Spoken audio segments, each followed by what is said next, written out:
Hey Psych2Goers. Whoever said sticks and stones may break my bones, but words will never hurt me, forgot about emotional wounds. Ever stop to wonder why that forgotten birthday still hurts, even though it happened many years ago, or why you still stay awake at night wondering why someone backstabbed you in high school?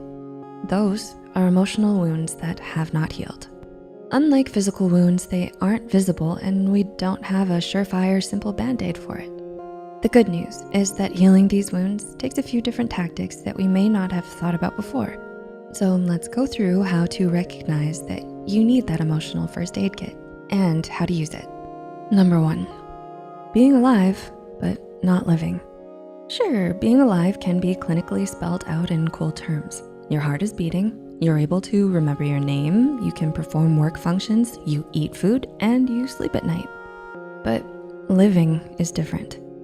It's when you follow a passion, do fun things, and do anything outside the bare necessities. Maybe you've lost a loved one, and since then you felt undeserving of happiness. So you cut yourself off from all these things. And before you know it, you start living in survival mode. You're alive, but not really. Step back, look at the situation. Understand that you have a right to grieve, to be angry, to be hurt.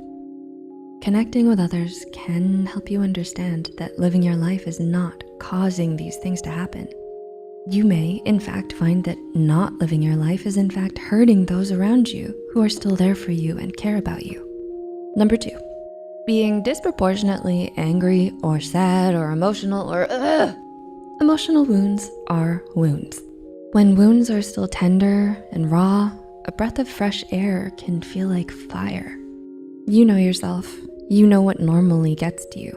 And when you start getting angry at things where 2 seconds later you think, what was that all about? Why did I yell at them? That's a sign of a possible wound that needs attending. You might not even be getting something directed at you. You could be looking at random paint colors and suddenly you're sobbing. You're not losing your mind. It's your emotions trying to communicate to you, saying, hey, you have some processing to do so we can get to healing. It likely means that there's something that hasn't been fully acknowledged and dealt with. It may be perceived as embarrassing or you thought you were done with it. But if you're still emotionally everywhere, perhaps it's time to take a second look and acknowledge these emotions. Number 3, you can't stop replaying the situation over and over. Admitting the situation and talking about it is good. You have to admit that it's there for it to be healed.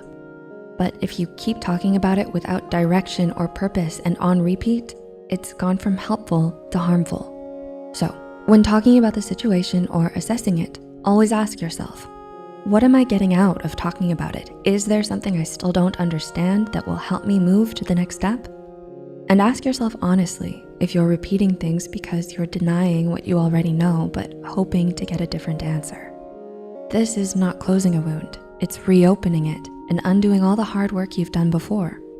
Number 4, self-growth stunted by fear. Part of living or experiencing life is continuing to grow. Learn and reach out. Being hurt emotionally can make you hyper-aware of other intense emotional opportunities. For example, if you were in a harmful relationship, you may stop getting into relationships where you feel deep emotions. But you're robbing yourself of the life you deserve if you do this. You deserve to learn and grow despite the ups and downs that have come. It's normal to fear the unknown and the what if, but having the courage to grow anyhow is worth it. We're not saying don't fear, because that's inhuman. It's how you deal with it that matters. Understand your fear and recognize that the bad thing is not the only option that will happen. Recall, remember, and recognize all the factors that are on your side. Realize that these factors exert just as strong a force as anything else. Do what you need to give yourself the best chances possible. It could be having a backup plan, or it could be a different approach from the one taken before, but you can do this. And number 5, sleep schedule. What sleep schedule? Have you been losing sleep? Even when you haven't been downing caffeine or stay awake meds?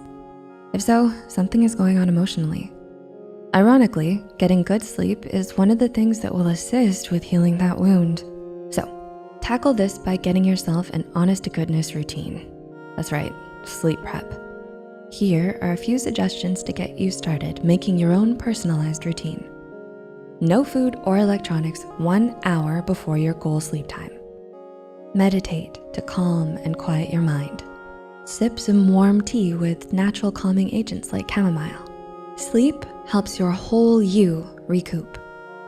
Persistence and courage are required to heal emotional trauma. Many of us can agree that emotional trauma cuts deeper and lasts longer than most physical injuries. With something so complex, it's easy to feel like we have no choice but to hurt forever. But that's not true.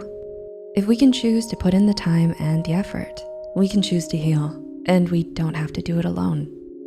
To navigate this journey, it's normal and even encouraged to speak to the guidance of a seasoned professional. You are worth the time and effort. Don't rob yourself of the best life you could live.